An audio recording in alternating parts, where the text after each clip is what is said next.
नमस्कार, मी सचिन गव्हाणे आपलं स्वागत करतो मेट्रो नाईट या बुलेटिनमध्ये। बुलेटिनची सुरुवात करूयात आत्ताच्या ब्रेकिंग बातमीनं। महायुतीच्या जागा वाटपावर दिल्लीमध्ये जवळपास 1 तासांपासून सध्या चर्चा सुरू आहे। शहा नड्डांच्या उपस्थितीत मुख्यमंत्री एकनाथ शिंदे, उपमुख्यमंत्री देवेंद्र फडणवीस आणि अजितदादांची ही बैठक पार पडते।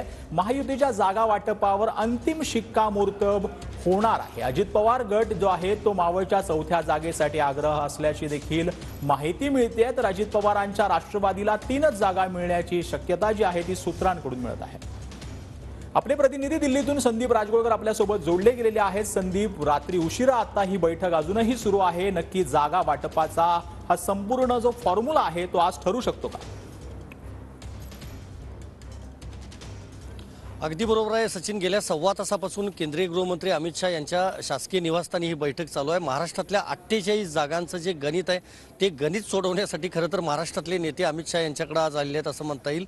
महत्त्वाचं हेच आहे की काही जागांमध्ये अदलाबदल होण्याची शक्यता आहे। शिवसेना आणि भाजप या दोन्ही पक्षांमध्ये जी काही चर्चा सध्या सुरू आहे त्यानुसार आपल्याला ही माहिती मिळते की काही म्हणजे 3 ते 4 जागांबाबत अदलाबदल केली जाऊ शकते। काही जागा शिंदे गटाला दिल्या जाऊ शकतात, शिंदे यांच्या पक्षाला दिल्या जाऊ शकतात आणि काही जागा या भाजप स्वतःकडे घेऊ शकतं।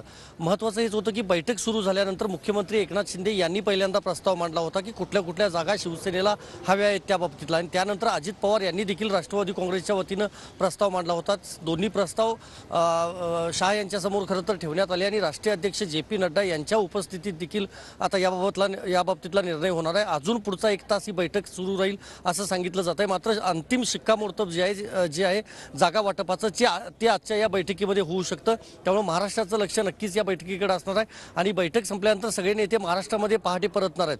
पण महत्त्वाचं हेच आहे की काही जागांवर अजित पवार आणि एकनाथ शिंदे अडून आहेत असंही समजतं। एकनाथ शिंदे मुंबईतल्या काही जागांबाबत अजूनही अडून आहेत आणि अजित पवार हे 4थ्या जागेसाठी म्हणजेच मावळच्या जागेसाठी आग्रही आहेत। त्यामुळे अमित शाह, केंद्रीय गृहमंत्री आणि राष्ट्रीय अध्यक्ष नड्डा हे याबाबतीत देवेंद्र फडणवीस यांच्या उपस्थितीत हे काय निर्णय घेतात किंवा भाजप नेमकं या दोन्ही मित्रपक्षांना कशा पद्धतीनं जागांचा जो फॉर्म्युला आहे तो सादर करतं किंवा देतं हे बघणं महत्त्वाचं असणार आहे। सचिन, धन्यवाद या संपूर्ण सविस्तर माहितीसाठी संदीप।